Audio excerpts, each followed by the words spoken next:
বাংলাদেশ পাকিস্তান পররাষ্ট্রমন্ত্রী পর্যায়ে বৈঠক অনুষ্ঠিত। একটি চুক্তি ও 4টি সমঝোতা স্মারক সই। মানবতা বিরোধী অপরাধে শেখ হাসিনা সহ 3 জনের বিরুদ্ধে 7ম দিনের সাক্ষ্য গ্রহণ শুরু। হাজির করা হয়েছে রাজসাক্ষী মামুনকে। রোহিঙ্গাদের নিজ দেশে ফেরাতে আজ শুরু হচ্ছে অংশীজন সংলাপ। নৌকাসহ 12 জেলেকে ধরে নিয়ে গেল আরাকান আর্মি। এবং যুক্তরাষ্ট্রের বাজারে রপ্তানি শুল্ক 20% নেমে আসায় স্বস্তিতে গার্মেন্টস ব্যবসায়ীরা। সম্ভাবনাকে কাজে লাগাতে সরকারি সহযোগিতার আহ্বান।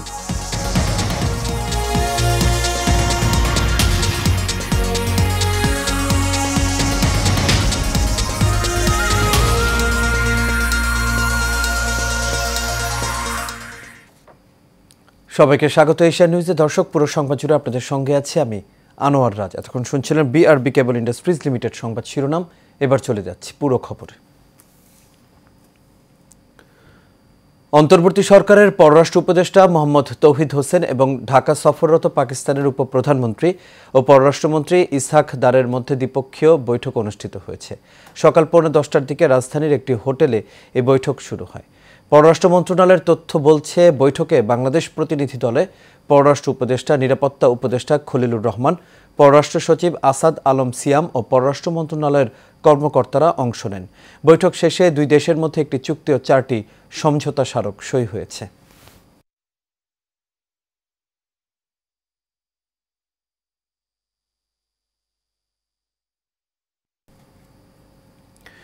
জুলাই আগস্টের মানবতা বিরোধী অপরাধের মামলায় ক্ষমতাচ্যুত সাবেক প্রধানমন্ত্রী শেখ হাসিনা ও সাবেক স্বরাষ্ট্রমন্ত্রী আসাদুজ্জামান খান কামাল সহ 3 জনের বিরুদ্ধে 7ম দিনের সাক্ষ্য গ্রহণ শুরু হয়েছে। বিচারপতি মোহাম্মদ গোলাম মর্তুজা মজুমদারের নেতৃত্বাধীন আন্তর্জাতিক অপরাধ ট্রাইব্যুনাল 1-এ এই সাক্ষ্য গ্রহণ অনুষ্ঠিত হয়। আজ সকালে আদালতে হাজির করা হয় আসামি থেকে রাজসাক্ষী হওয়া সাবেক আইজিপি চৌধুরী আবদুল্লাহ আল মামুনকে। একই সঙ্গে গুমের মামলায় হাজির করা হয়েছে সাবেক সেনা কর্মকর্তা জিয়াউল আহসানকে এবং আরেক মামলায় সাবেক জনপ্রশাসন মন্ত্রী ফরহাদ হোসেনকেও ট্রাইব্যুনালে আনা হয়। এর আগে এই মামলায় মোট 16 জন সাক্ষ্য দিয়েছেন।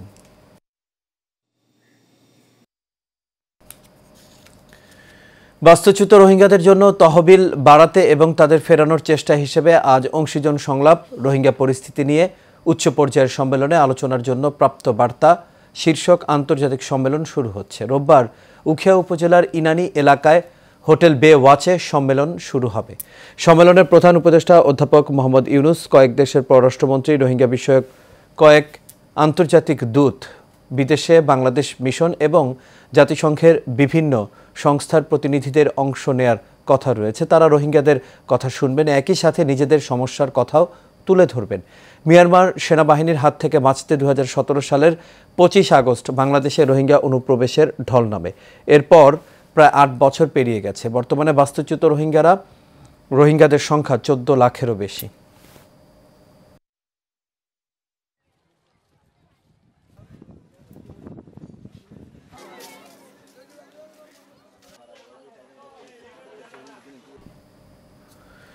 এদিকে কক্সবাজারের টেকনাফে বঙ্গোপসাগর থেকে মাছ শিকার শেষে ফেরার পথে 12 জন মাছিমাল্লা সহ একটি মাছ ধরার ট্রলার ধরে নিয়ে গেছে মিয়ানমারের সশস্ত্র গোষ্ঠী আরাকান আর্মি।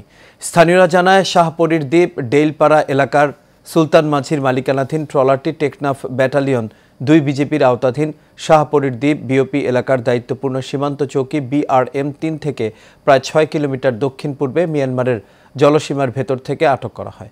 সবশেষ গত 12 আগস্ট একই এলাকায় টেকনাফ সেন্ট মার্টিনের মাঝামাঝি বঙ্গোপসাগর তীরবর্তী এলাকা নাইখংদিয়া থেকে আরও 5 জন জেলেকে আটক করেছিল আরাকান আর্মি।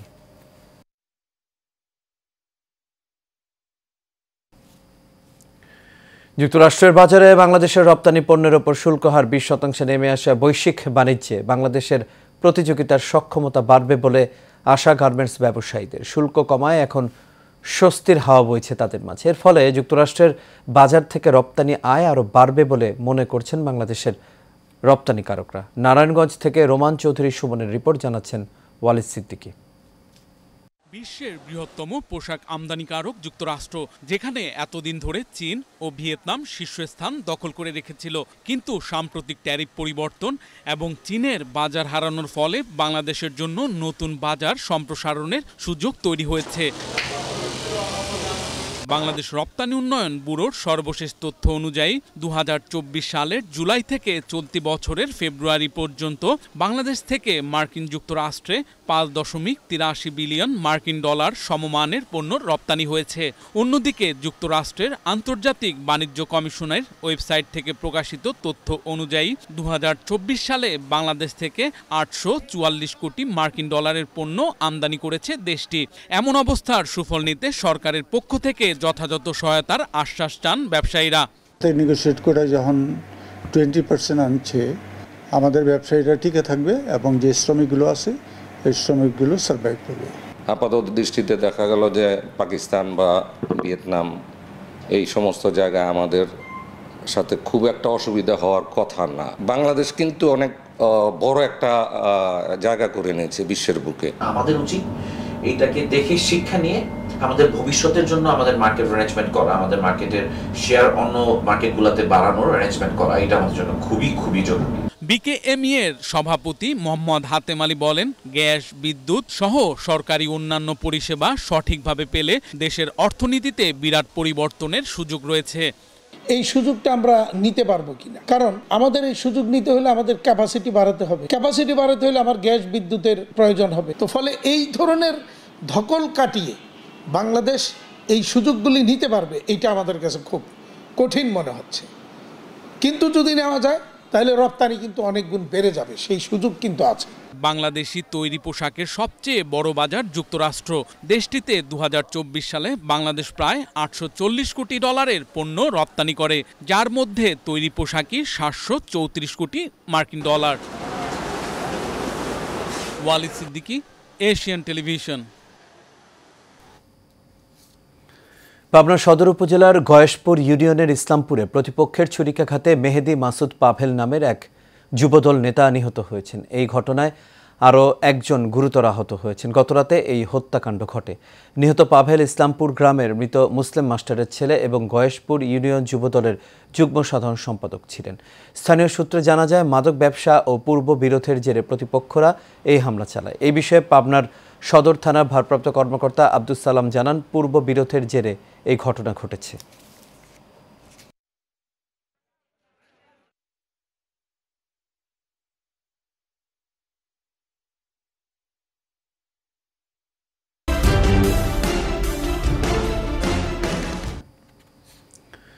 চারটি সংসদীয় আসন পুনর্বহালের দাবিতে সকাল থেকে বাগেরহাটে সর্বদলীয় সম্মিলিত কমিটির ডাকা হরতাল ও অবরোধ চলছে। এই কর্মসূচি ঘিরে বাগেরহাট সদর, মোড়লগঞ্জ, ফকিরহাট, রামপাল, মোংলা, কচুয়া, চিতলমারি, শরণখোলা ও মোল্লাহাট সহ জেলার সর্বত্র দোকানপাট, শিক্ষা প্রতিষ্ঠান ও অফিস বন্ধ রয়েছে। একই সঙ্গে বন্ধ রয়েছে সব ধরনের যানবাহন চলাচল। সকাল থেকেই জেলার বিভিন্ন স্থানে অবস্থান নেন সর্বদলীয় সম্মিলিত কমিটির নেতাকর্মীরা। বিভিন্ন স্থানে বিক্ষোভ মিছিল ও সড়ক অবরোধ করা হয়। সকাল 8টায় জেলা বিএনপির সমন্বয়ক MS সালামের নেতৃত্বে জেলা প্রশাসকের কার্যালয়ের সামনে সড়ক অবরোধ করলে শহরের সঙ্গে অন্যান্য উপজেলার যোগাযোগ কার্যত বিচ্ছিন্ন হয়ে পড়ে।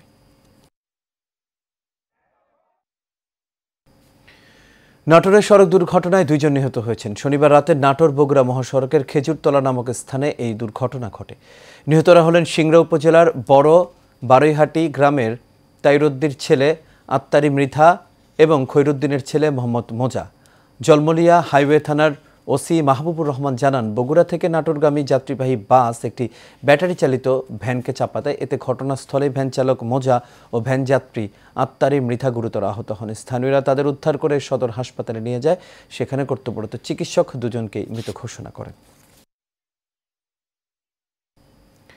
নারীর স্বাস্থ্য সুরক্ষা ও আত্মরক্ষায় মানিকগঞ্জে কর্মশালা অনুষ্ঠিত হয়েছে। মানিকগঞ্জের সাটুরিয়ায় তারাসীমা অ্যাপারেলস লিমিটেড আমার রক্ষক আমি শীর্ষক কর্মশালা আয়োজিত হয় মেঘনা group of industries, women's federation for world piece, WFWP ও গোগার্লের সহায়তায়।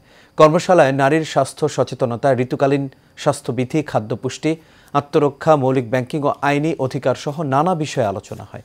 এ সময় উপস্থিত ছিলেন WFWP'র সভাপতি মেহরিন মাহমুদ, মেঘনা গ্রুপের ব্র্যান্ড ম্যানেজার ইসরাত জাহান, তারাসিমা অ্যাপারেলসের নির্বাহী পরিচালক colonel Hasan Mahmud, CEO Sasanka Jayukrema, HR প্রধান ABM সিরাজুল আজাদ, ডাক্তার ইপসিতা ইব্রাহিম রিদিতা, নুরুন্নাহার মিতু ও ডাক্তার মাহফুজ এহসান।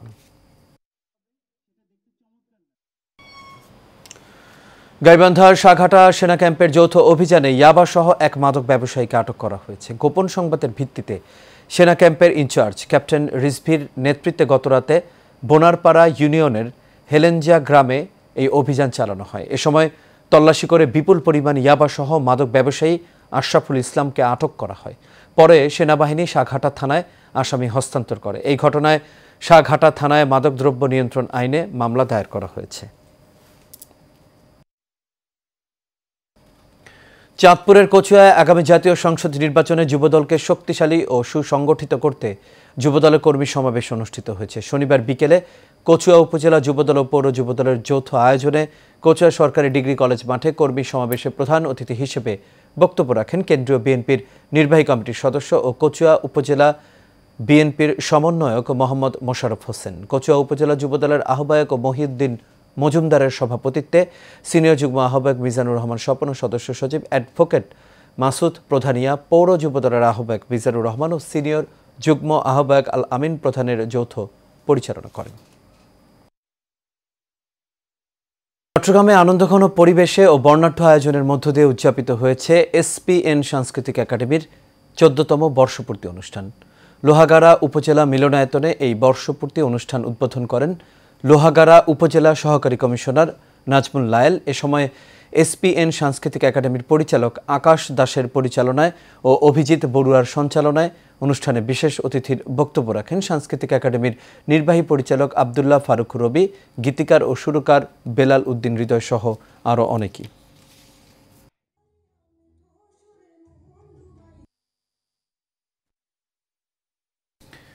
রাজধানী ধানমন্ডি সাত মসজিদ উইজডম ইন্টারন্যাশনাল স্কুলে হাফেজে কোরআন সংবর্ধনা অনুষ্ঠিত হয়েছে। উইজডম ইন্টারন্যাশনাল স্কুলের শিক্ষার্থী আবরার বিন ইউসুফ, আরজাম প্রধান, ঈশান, মাইসুর নাহিদ খান, আদিবা আফরিন মারজান 4 জন কোরআন হাফেজকে পাগড়ি প্রদান করা হয়। সংবর্ধনা অনুষ্ঠানের প্রধান অতিথি ছিলেন বাংলাদেশ মসজিদ মিশনের মহাসচিব ডক্টর খলিলুর রহমান মাদানী। এ সময় বিশেষ অতিথি ছিলেন আল মানার হাসপাতালের পরিচালক ও চেয়ারম্যান ডাক্তার সুলতান আহমেদ। সভাপতিত্ব করেন স্কুলের প্রতিষ্ঠাতা অধ্যক্ষ মোহাম্মদ বদরুল হক।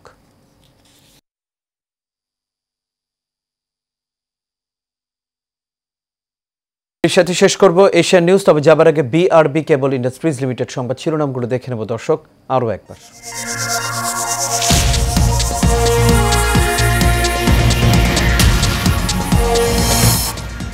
বাংলাদেশ পাকিস্তান পররাষ্ট্রমন্ত্রী পর্যায়ে বৈঠক অনুষ্ঠিত, একটি চুক্তি ও 4টি সমঝোতা স্মারক সই।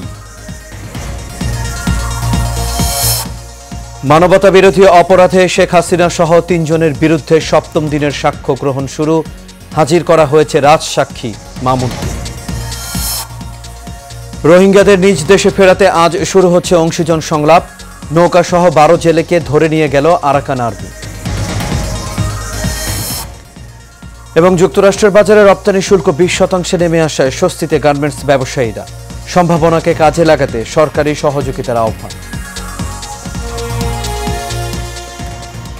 দর্শক, এই ছিল আমাদের এখনকার আয়োজনে। আমাদের পরবর্তী সংবাদ বিকেল 3:30টায় দেখার আমন্ত্রণ রইল। এতক্ষণ সাথে থাকার জন্য সবাইকে ধন্যবাদ।